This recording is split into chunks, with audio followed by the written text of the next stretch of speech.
Salut à tous et bienvenue dans Weekly Shonen News, l'émission où on parle chaque semaine de l'actualité manga autour des principaux magazines de prépublication japonais, à savoir par exemple le Jump, le Shonen Mag et le Weekly Shonen Sunday. Une semaine absolument bouleversante en termes d'actualité, il y a eu vraiment du très lourd. Premièrement, il y a le dernier tome de Kimetsu no Yaiba, Demon Slayer qui est sorti, qui a déchaîné les passions au Japon, mais on va en parler. Et on a également découvert la date de l'ultime chapitre pour le manga Chainsaw Man qui va se conclure très prochainement. Et plein d'autres actus, mais on en parle juste après le générique.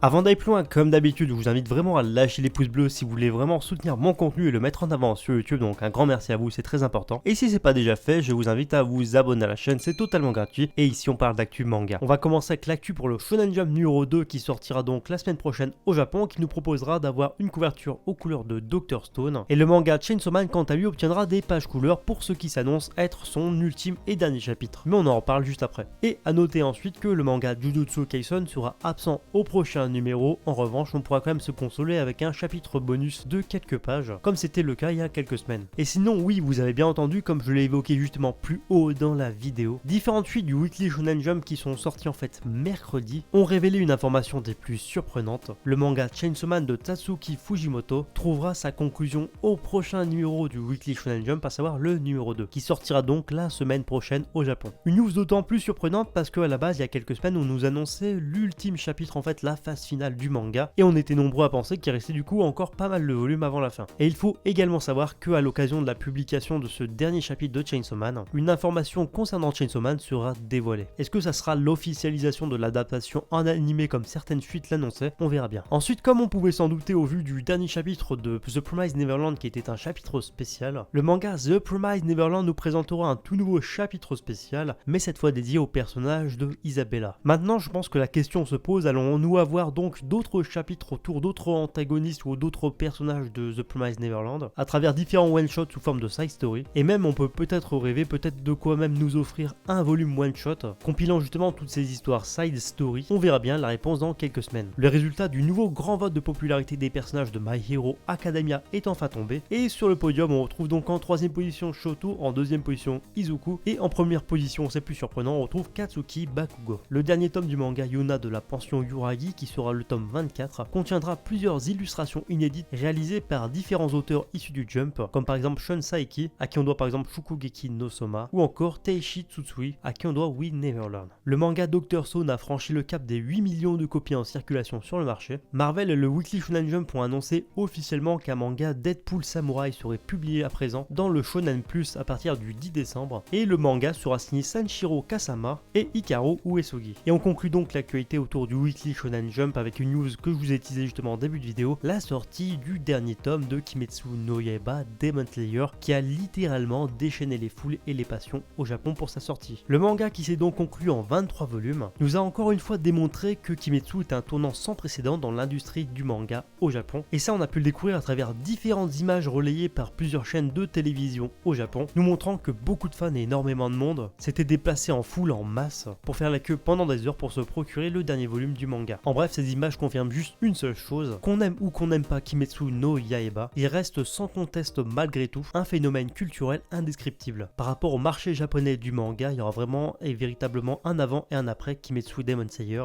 et c'est absolument incroyable de voir des personnes à travers tout le pays faire la queue pour un dernier volume. Le Shonen Magazine numéro 2 sera marqué par une nouvelle comédie romantique dans le magazine du nom de Love or Magic. Comme toujours, la série obtiendra à cette occasion le starter pack Lead Color plus couverture numérique du magazine, et de plus Shangri-La Frontier et Saitoka Yakuindomo obtiendront des pages couleurs. On pensait que le manga Tokyo Revengers allait prochainement se conclure au vu de ses derniers chapitres, et au final il n'en est rien. En effet, un tout nouvel arc vient d'être annoncé et il débutera justement la semaine prochaine, donc dans le Weekly Shonen Magazine numéro 2. D'ailleurs, à relever également concernant Tokyo Revengers que le manga a dépassé les 6 millions de copies en circulation sur le marché, et le manga apparemment obtiendra des pages couleurs pour les numéros 4 et 5 du Weekly Shonen Magazine. Autrement, petite info assez sympa et historique, le manga Hachitan Shoukanoujo, qui était initialement publié dans le Weekly Shonen Magazine de Kodansha, a dépassé les 25 millions de copies en circulation, et nous avons appris également que le manga Hitman de Kuji Seo, qui est récemment d'ailleurs sorti en France, prendrait fin avec son 13e volume qui serait disponible en 2021. Et enfin, information assez sympathique on va dire, même si on n'apprend pas grand chose directement, il y a une information cette semaine qui a circulé comme quoi le Shonen Magazine serait à la recherche justement d'un assistant pour un manga de basketball. Alors ce qu'on sait pas c'est s'il s'agit par exemple d'un tout nouveau manga sportif centré sur le basketball, ou alors est-ce que c'est signe que le manga Ailu no Sola, donc Dream Team en version française, fera très prochainement son retour de son hiatus, réponse d'ici quelques semaines. Et on enchaîne ensuite avec l'actu manga mais pour le Shonen Sunday, où le Shonen Sunday numéro 2 proposera aux fans de découvrir les pages couleurs pour les séries Maouju de Oyasumi et Pokotu-chan. On enchaîne avec l'actualité autour de l'animation japonaise, là aussi on a des trucs assez sympathiques à se mettre sous la dent. Et concernant le Jump, ou je dirais plutôt concernant Shueisha de façon générale, apparemment on se redirigerait potentiellement vers un animé pour le manga Platinum End de Tsugumi Oba et Takeshi Obata, les auteurs de Death Note. En effet, comme on a vu une rumeur par exemple il y a quelques semaines en arrière pour un animé de Chainsaw Man, il y a un nom de domaine qui a été déposé au nom de animeplatinumend.com. Donc encore une fois, c'est pas une confirmation officielle, mais ça commence à alimenter le fait que potentiellement on pourrait avoir un animé Platinum End qui serait assez sympathique, même si j'ai pas été forcément emballé moi personnellement par le manga. Côté animation, cette semaine les fans ont aussi pu découvrir un nouveau visual art pour la saison 2 de Dr. Stone, et c'était également le cas pour la saison 2 de The Promised Neverland qui commencera en janvier en 2021 au Japon et dans le reste du monde grâce aux plateformes de streaming, où là aussi on a eu également un tout nouveau visual art. Et avant de conclure cette émission, on enchaîne donc avec les couvertures de la semaine, où je trouve qu'on a été gâté personnellement avec la couverture du Weekly Shonen Jump, avec une couverture de My Hero Academia absolument sublime. J'adore la colo, j'adore le style graphique de Koei Horikoshi. Je sais pas ce que vous en pensez, mais elle est vraiment classe. Concernant la couverture digitale du Weekly Shonen Magazine, sans surprise, on a eu le droit, comme je vous l'avais teasé, à du Fire Force, et y a pas à dire, ça fait plaisir même si le visuel n'est pas inédit. Et enfin, on a eu le droit à la deuxième couverture qui forme justement une fresque avec le numéro de la semaine dernière pour Détective Conan pour le Weekly Shonen Sunday de cette semaine. De quoi faire plaisir aux fans. Enfin bref, en tout cas, c'est tout pour cette nouvelle vidéo. J'espère encore une fois que ça vous a plu. Comme d'hab, n'hésitez pas à me donner votre avis par rapport à toutes ces news, réagir ensemble tout ça dans les commentaires, l'espace est fait pour ça. Ce que vous pensez justement de la hype japonaise autour de Kimetsu, ce que vous pensez de la fin prématurée, j'ai envie de dire, de Chainsaw Man, parce qu'on est un peu pris au dépourvu. Tout ça, ça m'intéresse. Comme d'hab, vous pouvez me retrouver sur les réseaux sociaux, et sur ce, je vous dis à bientôt pour une prochaine vidéo.